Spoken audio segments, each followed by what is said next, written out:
Hello everyone. इस video में हमने 4 क्वेश्चन इंक्लूड किए हैं। इसमें 2 क्वेश्चन वेन डायग्राम से रिलेटेड हैं और 2 क्वेश्चन प्रोबेबिलिटी से हैं। ठीक है, चलिए फिर इन क्वेश्चनों को सॉल्व करते हैं। तो पहला क्वेश्चन क्या है, एक कॉलेज में 500 छात्रों में से एक सर्वेक्षण किया गया और पाया गया कि जो 49% है, टोटल कितने छात्र हैं, 500 छात्र हैं, तो यहाँ पर लिख देंगे टोटल जो है 500 हैं। ठीक, और उसमें फुटबॉल पसंद करने वाले हैं 49% और हॉकी पसंद करने वाले हैं 53%। ठीक है, और उसके बाद बास्केटबॉल पसंद करने वाले हैं 62%। उसके बाद बोला है फुटबॉल और हॉकी दोनों पसंद करने वाले हैं 27, तो फुटबॉल प्लस हॉकी पसंद करने वाले हैं 27%। देखो एग्ज़ाम में आपको ये सब लिखना होगा कि कुल स्टूडेंट इतने हैं, फुटबॉल पूरा फुटबॉल लिखना है, एफ़ नहीं लिखना है। और उसके बाद आप फुटबॉल पसंद, जैसे यहाँ पे लिखोगे फुटबॉल पसंद करने वाले, तो उसके बाद ब्रैकेट में एफ़ लिख सकते हो, तो आगे से आप डायरेक्ट एफ़ भी लिख लेना फिर। बट एक बार शुरू में आपको मेंशन करना होगा कि एफ़ क्या है, एच क्या है। ठीक, उसके बाद ये आया 27% और साथ में बास्केटबॉल और हॉकी वाले, इसका मतलब बी प्लस एच वाले हैं 29% और साथ में फुटबॉल और बास्केटबॉल वाले हैं, फुटबॉल प्लस बास्केटबॉल वाले हैं 28%। इसको देखना पसंद करते हैं और 5% ऐसे हैं जो किसी को भी देखना पसंद नहीं करते, वो कोई भी गेम नहीं देखते। तो इसका मतलब हमें n F union H union B का जो कॉम्प्लीमेंट है वो पता है, कितना, 5%। ये क्या होता है, जो वो देखने वाले पसंद करते हैं वो पता है हमें, तो इसका कॉम्प्लीमेंट मतलब जो नहीं देखने वाले, यहाँ पे नहीं लिखा ना, तो इसका मतलब इसको कॉम्प्लीमेंट बोलते हैं। तो अगर हमें n F union H union B निकालना होगा तो ये 5% है और लेते कितना है, 100% लेते हैं। तो 100 में से 5% माइनस करेंगे तो 100 माइनस 5 तो आएगा 95%।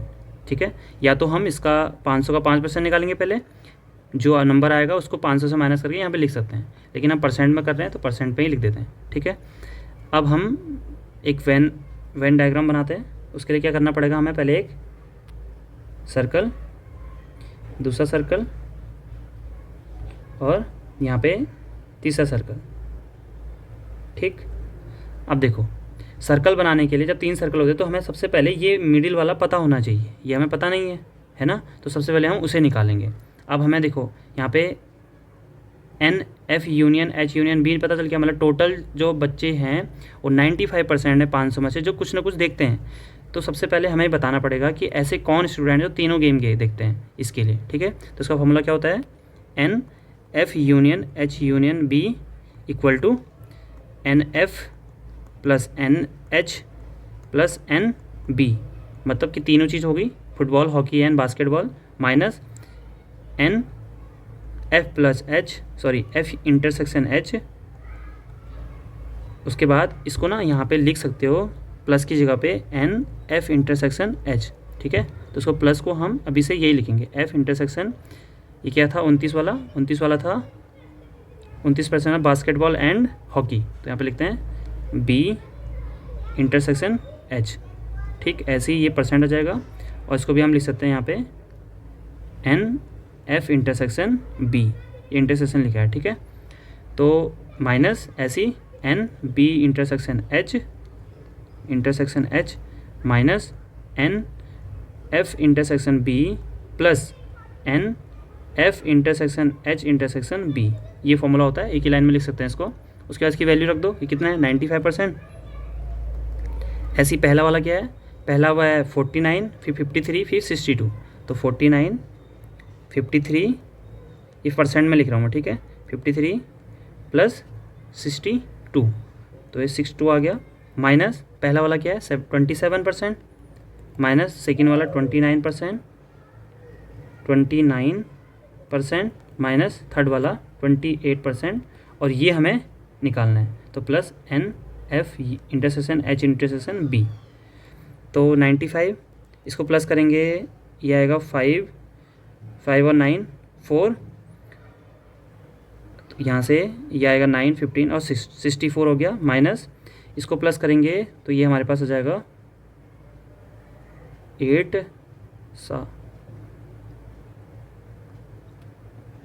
4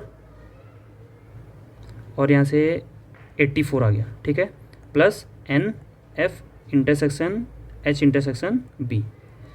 तो 95 इसको माइनस करेंगे, ये आएगा 80 equal to plus n F intersection H intersection B. तो ये n F intersection H intersection B equal to 95 minus 80 हो जाएगा, तो ये आएगा 15%। तो ये हमने निकाल लिया 15%। तो इसके अकॉर्डिंग हम इसको किसको, इस वाले को 15 फिल करेंगे। तो यहाँ पे कितना है 15, सबसे अंदर वाले में 15 हो गया। अब देखो ये 15 है, एफ़ और एच, ये हमने एफ़ ले लेते हैं, ये एच इसको एच ले लेते हैं, इसको बी ले लेते हैं। एच मतलब हॉकी हो गया, ठीक। एफ़ और एच कितना है 27, 15 तो ये हो गया, और 27 में अगर हम 15 माइनस करेंगे तो आएगा 12, तो यहाँ पे क्या आ जाएगा 12, ठीक। ऐसी अगर बी और एच है, बी और एच है, तो इसके लिए हमें कितना पता है 29, और ये 15 है, 29 माइनस करेंगे तो 14 आ जाएगा। और सेम ऐसी ये कितना है 28, किसका, फुटबॉल और बास्केटबॉल का, तो 28 में से 15 माइनस करेंगे, ये कितना आ जाएगा यहाँ पे, ये आ जाएगा 13। तो हमने ये जो इंटरसेक्शन वाला पार्ट है उसको भी फिल कर दिया। अब बचेगा ये वाला जो केबल वाले होंगे। तो फुटबॉल वाले कितने हैं 49, और यहाँ पे कितना आ रहा है इनको ऐड करके, ये आ रहा है 15 और 25, 15 और 25 कितना हो गया 40, 15 और 25 इसका मतलब 40 हो गया, और 40 को 49 में से माइनस करेंगे तो यहाँ पे आएगा 9। ऐसी जो हॉकी वाले हैं वो 53 हैं, कितने हैं 53, और इनको जो प्लस करके आ रहा है वो आ रहा है 29 प्लस यहाँ से 12, इसका मतलब 1 और 4, 41 आ रहा है, और इसको जब माइनस करेंगे तो ये आएगा 12। तो ऐसी जो लास्ट वाला बचेगा ये वाला, ये क्या है टोटल 62, और इसको प्लस करके आएगा, ये आएगा 28 और ये 14, तो 2 और 4, 42 आएगा, और 62 में से अगर 42 माइनस करेंगे तो ये आएगा 20, ठीक है। अब हमने वेन डायग्राम बना दिया। अब हमें क्वेश्चन में क्या पूछा है कि कितने छात्र तीनों खेल देखना पसंद करते हैं। कितने छात्र पूछा है, परसेंटेज नहीं पूछी है, नंबर पूछा है। तो इसका मतलब तीनों में कौन है 15% है, तो यहाँ पे लिखेंगे पहला कुल, यहाँ पे लिखेंगे तीनों खेल पसंद करने वाले छात्रों की संख्या, पसंद करने वाले छात्रों की संख्या, वो क्या होगा, हो जाएगी टोटल कितने हैं 500 गुणा ये कितना है 15%, तो 500 का 15% निकालेंगे 100 आ जाएगा, इससे इसको करेंगे तो 5 आएगा, और ये आएगा 75 इसका नंबर हो गया। तो 75 बच्चे ऐसे हैं जो तीनों गेम देखते हैं। अब दूसरा क्या पूछा है, दूसरा पूछा है कि दिए गए तीनों खेलों में केवल एक गेम देखना पसंद करते हैं। तो केवल ओनली वन गेम कौन कौन से देखते हैं, 9 स्टूडेंट ऐसे हैं जो केवल फुटबॉल देखते हैं, 12 ऐसे हैं जो हॉकी देखते हैं, और 20 ऐसे हैं जो बास्केटबॉल देखते हैं। तो हम तीनों को ऐड कर देंगे, तो हमारे पास क्या आया 9 प्लस 12 प्लस 20 का परसेंट। तो यहाँ पे लिख लेना केवल एक गेम पसंद करने वालों की संख्या, यहाँ पे लिखना इक्वल टू, ये मैं कर रहा हूँ, ठीक। तीनों में परसेंटेज है तो हमने परसेंटेज बाहर ले लिया और तीनों को प्लस कर दिया, इनटू किसका 500 का, तो इसको 500 में से ले लेंगे। तो परसेंट निकाल लें तो हम इसको लिख सकते हैं, ऐड करके कितना आएगा, ये आएगा 41 इंटू 500 अपॉन परसेंटेज है तो 100 लिखेंगे, इससे इसको कैंसिल आउट करेंगे 5 आएगा, इसको मल्टीप्लाई करेंगे तो ये आएगा 205। तो दूसरा आंसर हो गया इसका 205, तो पहला आंसर था 75।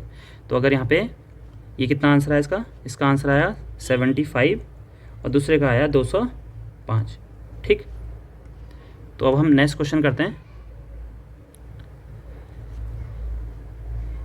100 छात्रों के एक सर्वेक्षण में विभिन्न भाषाओं का अध्ययन करने वाले छात्रों की संख्या पाई गई, केवल अंग्रेजी ओनली इंग्लिश वाले हैं, ठीक है। ओनली इंग्लिश वाले कितने बच्चे हैं 18। ये नंबर ऑफ इंग्लिश नहीं लिख सकते इसको, ठीक है। ये ओनली वाले हैं, ओनली मतलब जो बाकी कुछ नहीं पढ़ते, बस खाली इंग्लिश पढ़ते हैं, ठीक है। उसके बाद दूसरा क्या दिया है, अंग्रेजी लेकिन हिंदी नहीं पढ़ने वाले, तो इंग्लिश लेकिन हिंदी नहीं पढ़ने वाले कितने हैं 23 हैं। अंग्रेजी एंड संस्कृत वाले 8 हैं, अंग्रेजी वाले 16 हैं, संस्कृत वाले 48 हैं, 16 नहीं 26 हैं, और संस्कृत वाले 48 हैं, और संस्कृत और हिंदी वाले 8 हैं, कोई भाषा नहीं वाले 24 हैं, ठीक। उसका ज्ञात करना है हमें क्या, कितने विद्यार्थी हिंदी पढ़ रहे हैं और कितने छात्र हिंदी और इंग्लिश पढ़ रहे हैं, उनकी संख्या बतानी है, ठीक। तो सबसे पहले ये तो हमने लिख लिया, लेकिन इससे पहले एक काम करते हैं, हम हिंदी को हिंदी को ले लेते हैं एच, ठीक है, और इंग्लिश को ले लेते हैं ई, और संस्कृत को ले लेते हैं एस, ठीक है। सबसे पहले इसमें एक वेन डायग्राम बनाते हैं, उसको कुछ ए बी सी मान लेते हैं, उसके बाद ये क्वेश्चन थोड़ा आसान हो जाएगा, ठीक है। कैसे? सबसे पहले एक काम करते हैं,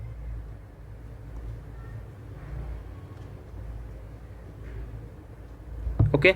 देखो सबसे पहले अंदर कुछ ना कुछ नंबर होगा, उसको हम मान लेते हैं एक्स ले लेते हैं उसको, ठीक। उसके बाद इसको ले लेते हैं ए, इसको दूसरे पेन से लिख देते हैं, ये हो गया ए, ये हो गया ए, ये हो गया बी, ये हो गया सी, ठीक। ऐसे इसको मान लेते हैं सी, डी, ई, और ये हो गया एफ, ठीक है। तीनों वाले को हमने एक्स ले लिया, ठीक। अब देखो, अब हमें यहाँ पे जो जो गिवन है उसके अकॉर्डिंग हम इसको, इसके अकॉर्डिंग हम उस पर इसके अकॉर्डिंग हम जो भी नंबर दिए हैं उसको लिखते हैं। कैसे? पहला वाला क्या है, इसको हमने इंग्लिश मान लिया है, इसको हम हिंदी मान लेते हैं, इसको हम संस्कृत मान लेते हैं, इसको ऐसे लिख दिया, ठीक। अब देखो ये तो ओनली इंग्लिश वाला है, तो ओनली इंग्लिश वाला इसमें कौन होगा डायग्राम के अकॉर्डिंग? फ्रॉम फिगर, तो इसमें डी होगा ना। देखो ओनली इंग्लिश मतलब डी, तो हमें डी पता चल गया, कितना होगा 18 हो गया, ठीक है। मैं थोड़ा डिफरेंट तरीके से कर रहा हूँ इस क्वेश्चन को, तो डी क्या हो गया 18। उसके बाद अंग्रेजी लेकिन हिंदी नहीं, तो ऐसा एरिया देखना है जिसमें इंग्लिश होनी चाहिए लेकिन हिंदी नहीं होनी चाहिए। तो बताओ इसके अकॉर्डिंग, इस वेन डायग्राम के अकॉर्डिंग इंग्लिश होनी चाहिए लेकिन हिंदी नहीं होनी चाहिए, तो इंग्लिश होनी चाहिए वाला कौन सा एरिया है? वो है ये वाला एरिया, है ना, यही वाला है जो खाली इंग्लिश है लेकिन हिंदी नहीं है। तो इसका मतलब आप यहाँ पे स्टार्टिंग में लिख लेगो, जैसे यहाँ पे आपने डी लिया है तो उसके पहले आप लिखना है यहाँ पे केवल इंग्लिश, अंग्रेजी वाले डी मान लिया हमने उसको, ठीक। ऐसे हम लिखेंगे अंग्रेजी लेकिन हिंदी वाले नहीं, तो उसको क्या लेंगे? वो लेंगे क्या, डी प्लस बी, तो डी प्लस बी बराबर कितना हो जाएगा 23, ठीक है। दोबारा से बोल रहा हूँ, ये ए और एक्स जो है वो हिंदी वाले हैं। क्वेश्चन में क्या लिखा है? अंग्रेजी लेकिन हिंदी वाले नहीं होने चाहिए, इंग्लिश वाले होने चाहिए लेकिन हिंदी वाले नहीं होने चाहिए। तो इंग्लिश वाले कौन है? ये सब है, लेकिन हिंदी वाले ये दोनों भी हैं, तो इसको हटा देंगे, इन दोनों को लिखेंगे तो 23 आ गया, ठीक। अब देखो अंग्रेजी और संस्कृत वाले, तो संस्कृत कौन सा है? ये वाला, और इंग्लिश और संस्कृत मतलब जो दोनों में कॉमन है, तो इंग्लिश और संस्कृत वाले कौन सा है? बी और एक्स। इसका मतलब बी प्लस एक्स बराबर हमारे पास कितना है? ये दिया 8, ठीक। तो यहाँ पे लिखते जाना है ये चीज़ जो गिवन है ऊपर, ठीक। उसके बाद इंग्लिश वाले, अंग्रेजी वाले कितने हैं? 26, ये ओनली इंग्लिश वाले थे, तो इंग्लिश वाले कितने हैं? 26। इसका मतलब इंग्लिश वाला कौन है इसमें है डी प्लस ए प्लस बी प्लस एक्स, ये कितने वाले हैं? ये इंग्लिश वाले हैं, और ओनली इंग्लिश वाले कितने हैं? 26। तो एक चीज़ को ध्यान रखना है। दूसरा संस्कृत वाले, तो संस्कृत कौन सा है? संस्कृत है ये वाला, इसमें क्या क्या है? B plus F plus C plus X, ये कितने हैं संस्कृत वाले? ये है 48 है ना, तो 48 हो गया। अब संस्कृत और हिंदी वाले, संस्कृत और हिंदी, ये है हिंदी और ये है संस्कृत, इसका मतलब एक्स प्लस सी बराबर दे रखा है कितना? 8। तो यहाँ पे लिख देता हूँ एक्स प्लस सी बराबर दे रखा है 8, ठीक है। अब देखो लास्ट क्या है? कोई भाषा नहीं, इसका मतलब इसको हम अलग से लिखेंगे, कोई भाषा नहीं, तो टोटल कितने हैं? टोटल है 100, टोटल कितने हैं? 100, और उसमें से 24 ऐसे हैं जो कोई भी भाषा नहीं बोलते हैं। इसका मतलब भाषा बोलने वाले, बोलने पसंद करने वाले, बोलने वाले, अध्ययन करने वाले, तो भाषा अध्ययन करने वाले कुल छात्र या विद्यार्थी जो भी लिख सकते हो, वो कितने हो जाएंगे? कुल छात्र कितने होंगे?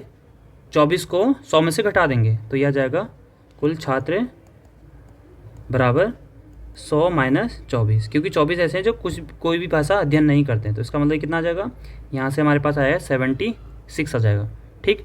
अब ये हमें पता चल गया कि टोटल कि सबको प्लस करके कितना आना चाहिए? 76। तो इसको हम लिख सकते हैं A plus B plus C plus D plus E, ये प्लस लिखा है, प्लस एफ प्लस एक्स बराबर कितना है 76। बस हमने डायग्राम बना दिया, वेन डायग्राम। और आप कोई भी क्वेश्चन ऐसे भी सॉल्व कर सकते हो, पहले ऐसे लिखो, फिर उसके बाद जो वैल्यू दी हुई हैं उनको फिल करते जाओ ऐसे, तो इससे भी आसानी से हो जाएगा। ठीक है, अब हमें जो क्वेश्चन में पूछा है हम उसे फाइंड आउट करते हैं। तो उसके लिए हमें सबसे पहले ए बी सी सबकी वैल्यू अलग अलग निकालनी पड़ेगी। तो देखो सबसे पहले हम यहाँ से देखते हैं, डी की वैल्यू यहाँ से 18 है और डी को यहाँ पे फिल करूँगा तो बी की वैल्यू पता चल जाएगी ना यहाँ से। तो बी बराबर कितना आ जाएगा, 23 में से 18 माइनस कर देंगे तो यह आ जाएगा बी बराबर 5। ठीक, देखो यहाँ पे डी की जगह हमने लिख दिया 18 तो बी बराबर कितना आया 5 आ गया। तो हम यहाँ पे चाहें तो बी बराबर 5 लिख सकते हैं। तो ये बी बराबर कितना हो गया 5।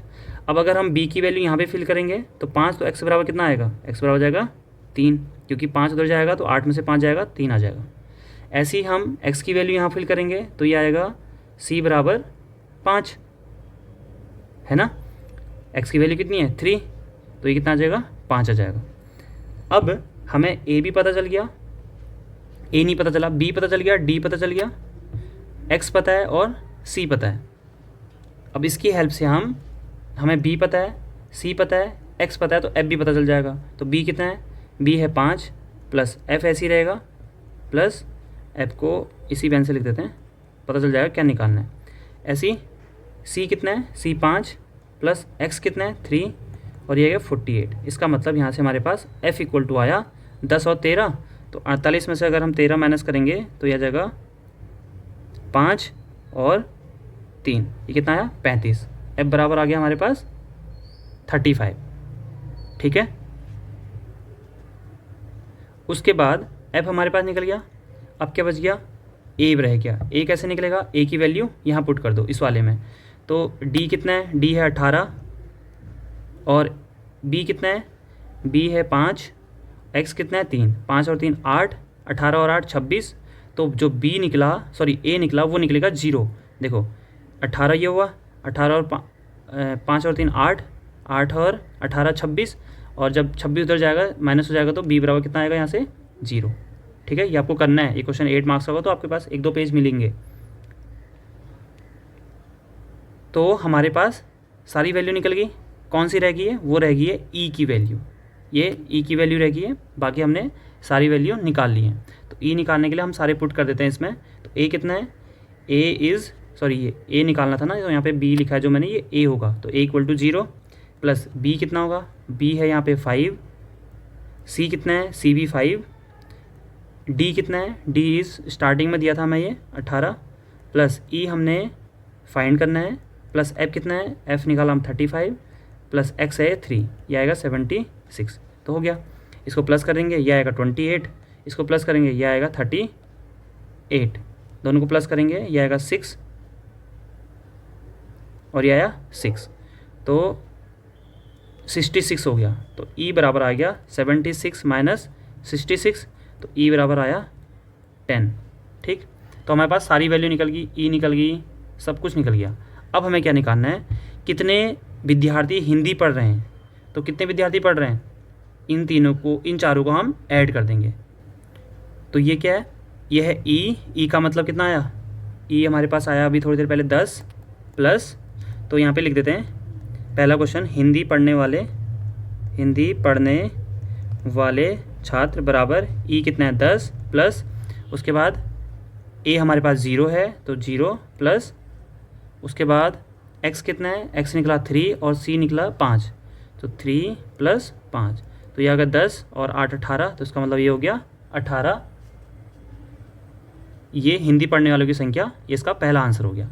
अब दूसरा क्या है, दूसरा है कितने छात्र अंग्रेजी और हिंदी पढ़ रहे हैं। अंग्रेजी और हिंदी पढ़ने वाले छात्र कितने हैं, एक तो ए है और एक एक्स है, तो इसमें ए की वैल्यू 0 है और एक्स की वैल्यू कितनी आएगी, एक्स की वैल्यू 3। इसका मतलब इंग्लिश और हिंदी पढ़ने वाला एरिया कौन सा है, ये वाला। इसमें ए की वैल्यू 0 और एक्स की वैल्यू 3, इसका मतलब जो सेकेंड वाले का आंसर होगा वो कितना होगा 3। ठीक है, तो नेक्स्ट क्वेश्चन करते हैं। ये प्रोबेबिलिटी से है और इसमें थोड़ा सा जो हमने अभी सेट थ्योरी पढ़ी है ऊपर वेन डायग्राम क्वेश्चन, तो उसका यूज़ होगा, उसके बिना भी कर सकते हैं बट उसका यूज़ करेंगे तो क्वेश्चन थोड़ा आसानी से बन जाएगा। तो 2 डाइस हैं, 2 पासे को फेंकते हैं।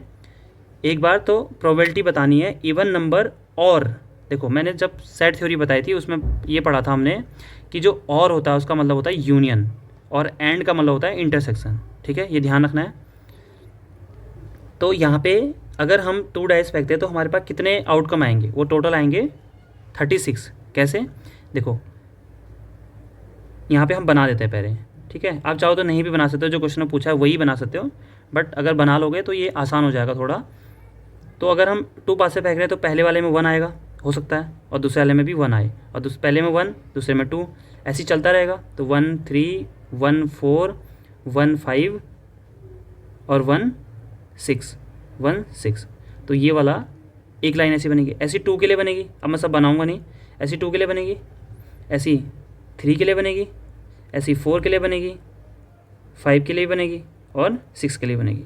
ठीक है, ये समझाने के लिए, आप चाहो तो इसको नहीं लिख सकते हो एग्जाम में, बट आप डायरेक्ट लिखना कि टोटल आउटकम कितने आएंगे, 6 का स्क्वायर मतलब 36। ठीक है, तो अगर हम इसको काउंट करें 1 2 3 4 5 6, ऐसे 6 यहाँ से भी होंगे, तो 6 गुणा 6 कितना हो गया, 6 36 हो गया। ठीक है, तो अब जाके हम क्वेश्चन करेंगे। तो टोटल आउटकम कितने हो गए, टोटल वो कितने हो गए 36। अब पहला क्वेश्चन क्या है, even number on first dice. तो इवन नंबर कहाँ कहाँ आ रहा है, एक इसमें आ रहा है, एक इसमें आ रहा है और एक किस में आ रहा है, इसमें। तो 6 यहाँ से हो गए, 6 यहाँ से हो गए, 6 यहाँ से हो गए। तो जो इवन नंबर वाला है उसको हम मान लेते हैं इवन नंबर फर्स्ट में, फर्स्ट वाले को हम मान लेते हैं even number on first dice, उसको हम मान लेते हैं ए क्यों, मतलब जैसे हम लेंगे ना ए यूनियन करके, तो इसलिए हम ए ले रहे हैं, उसका एक सेट बनाएंगे, उसको ए ले लेंगे। तो उसमें कितने नंबर होंगे, तो यहाँ पे लिखना नंबर ऑफ, कितने नंबर आएंगे करके वो हम लिख देंगे। तो उसमें कितने नंबर होंगे, सेट बना रहे हैं, तो ये कितना हुआ, ये 2, 1 2, 2, ऐसे 6 ये बनेंगे, ऐसे 4, 1 ऐसे बनेगा, ऐसे 6, 1 भी बनेगा। तो इसका मतलब जो NA होगा वो होगा 18। इसमें जो टोटल आएंगे 18 नंबर होंगे, 6 यहाँ से 6 यहाँ से 6 यहाँ से, तो 18 हो गए। अब ऐसे ही जो दूसरा है और ए टोटल ऑफ 10, तो अब टोटल ऑफ 10, तो वो कितना बनेंगे। अब टोटल ऑफ 10 कैसे आएगा, देखो यहाँ पे टोटल 10 आ ही नहीं सकता, देखो 1 + 6 करोगे तो कितना आएगा, 7 आएगा। दूसरे वाले में पे क्या होता है 2, 6 होगा लास्ट में, तो यहाँ पे भी नहीं आएगा। तीसरा वाला 3, 6 होता है, यहाँ नहीं आएगा, क्यों, 3 और 6 9 होता है, इसके पहले तो आएगा ही नहीं। मतलब कि आपको दोनों को ऐड करके चेक करना है।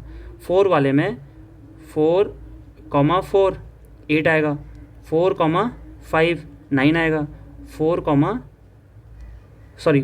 5 9 आएगा और 4, 6 10 आएगा। तो पहला वाला जो हमारे पास आया 4, 6 आ गया।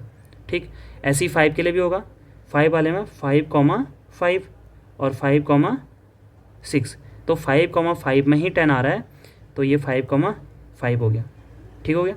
उसके बाद 6 वाले में देखते हैं, तो 6, 3 6, 4 6, 5 6, 6, तो 6, 4 वाला ही रहेगा, तो 6, 4। तो यही बोला था ना, पहले वाले में बोला था कि फर्स्ट वाला इवन होना चाहिए, दूसरे वाले में बोला कि उन दोनों का जो सम है वो 10 आना चाहिए। तो इन 3 केस में ऐसा हो रहा है, दोनों का सम क्या आ रहा है, 10 आ रहा है।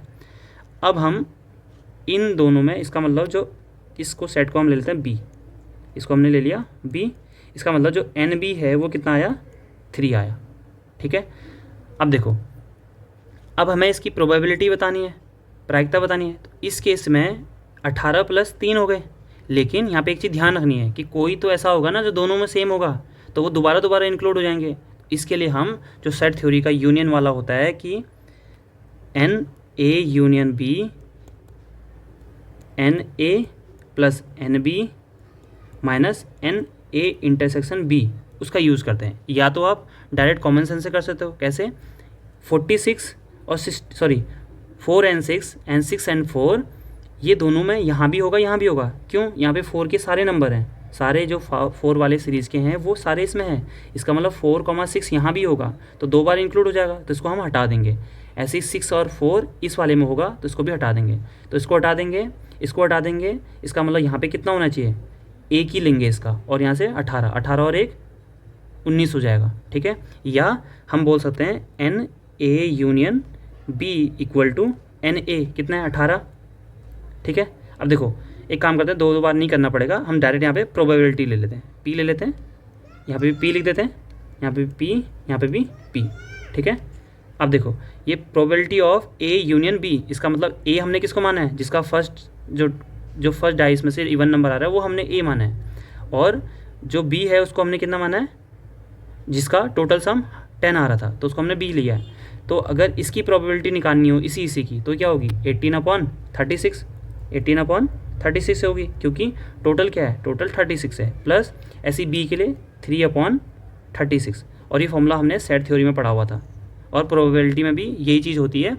सेट थ्योरी में यहाँ पे n होता था, यहाँ पे p लिखा है, ठीक है, सेम होता है, माइनस जो मैं भी बता रहा था कि ये दोनों में सेम आएगा तो हम क्या करेंगे, इंटरसेक्शन लेंगे। अब इन दोनों में इंटरसेक्शन में क्या कॉमन होगा, एक ये कॉमन होगा, एक ही कॉमन होगा, है ना, तो दो चीज़ें इसमें कॉमन होगी, इसका मतलब जो नंबर क्या होंगे उसके 2/36, ठीक है। और ये क्या है, ये यही तो है, यहाँ पे बोला तो है प्रायिकता ज्ञात करने किसकी, पहला सम दूसरा 100। तो मैंने बोला था कि या का मतलब या और का मतलब होता है यूनियन, तो A union B equal to ये वाला हो गया, या का मतलब यूनियन हो गया, ठीक है। तो इस केस में ये हमारे पास 18, इसको एलसीएम ले लेंगे सीधे तो 36 हो गया, 18 में 21 माइनस 2 तो यार 19/36, ठीक है। तो ये इसका आंसर हो जाएगा, ठीक।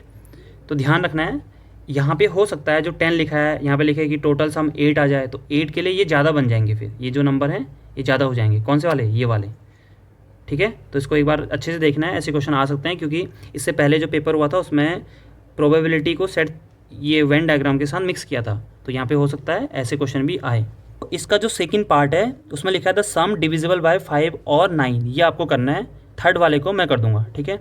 सेकंड वाले में आपको क्या करना है, यहाँ बोला है कि सम 5 से डिविजिबल होना चाहिए। जैसे देखो यहाँ पे 1 1 2 हो गया, यहाँ पे ये नंबर है जिसको सम करके 5 आएगा और वो 5 से डिवाइड होगा, तो उसका मतलब एक नंबर तो ये वाला हो गया। ऐसे आपको ढूंढना है यहाँ पे, जैसे 2 2 2 3 वाला होगा जो 5 से डिवाइड होगा इस वाले रो में, बस वही होगा। तीसरे वाले में 3 6 वाला 9 हो गया, तो 3 2 वाला हो गया, तो एक यहाँ पे भी हो गया, 1 2 3 यहाँ पे हो गए।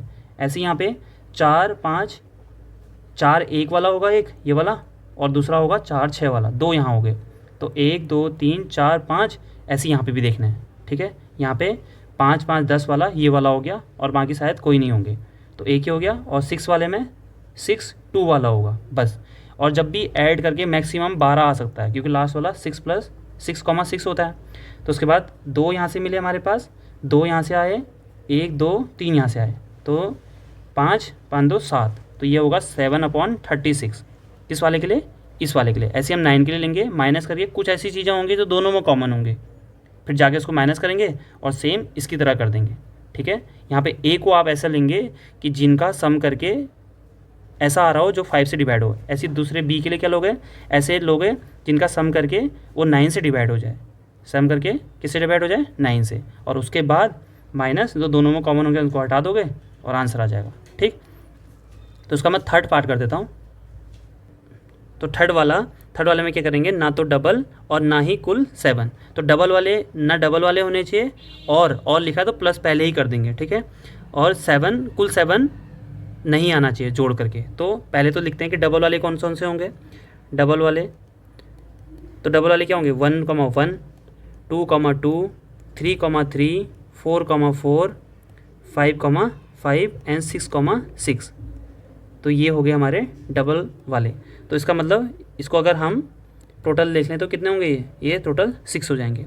ऐसे ही अब बोल रहा है कि सम करके 7 आना चाहिए, नहीं आना चाहिए, बट हम पहले 7 वाला, तो सम करके 7 किस में आएगा, एक तो आएगा 1,6 2,5 3,4 4,3 5,2 एंड 6,1। इन पे सम करके कितना आएगा, टोटल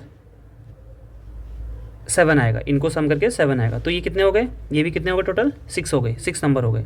अब इन दोनों में कुछ कॉमन है क्या, इन दोनों में कुछ भी कॉमन नहीं। इसका मतलब जो पहली लाइन लिखी थी सम करके और टोटल करके कितना आ रहा है, इन दोनों को अगर ऐड कर देंगे तो 12 आ जाएगा, ठीक है। ऐड क्यों कर रहे हैं, क्योंकि यहाँ पे और लिखा है।